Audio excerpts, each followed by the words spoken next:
You obviously have a lot of experience in terms of the way the Washington Post publishes this kind of information. What's your take on the difference? Well, I think there's a couple of things to think about when you consider the Assange indictment. First of all, there's 18 distinct counts, and the first one that he was originally indicted on was basically a hacking charge.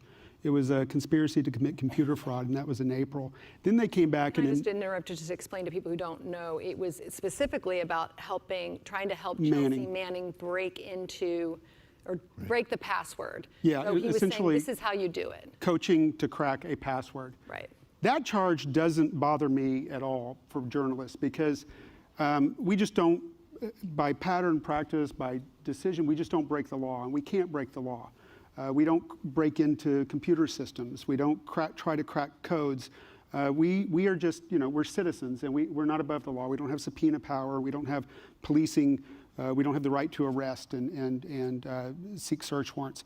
The charge, the other 17 counts are more concerning from a sort of a slippery slope perspective. The idea that by obtaining classified information and then publishing classified information, it's a threat to national security, and it's somehow treasonous, essentially.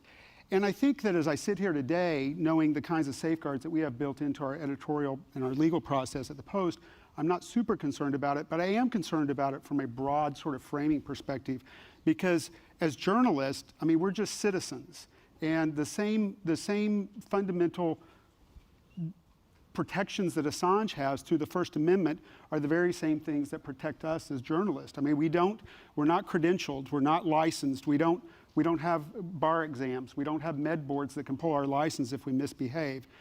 And largely the courts and our country has left open the idea of who is a journalist and who isn't a journalist. And I think that's very important for democracy, because the idea, our country is built upon this idea that anybody can publish and that you have a right to publish. I mean, it's a great responsibility. So that's what concerns me, is more of the slippery slope argument.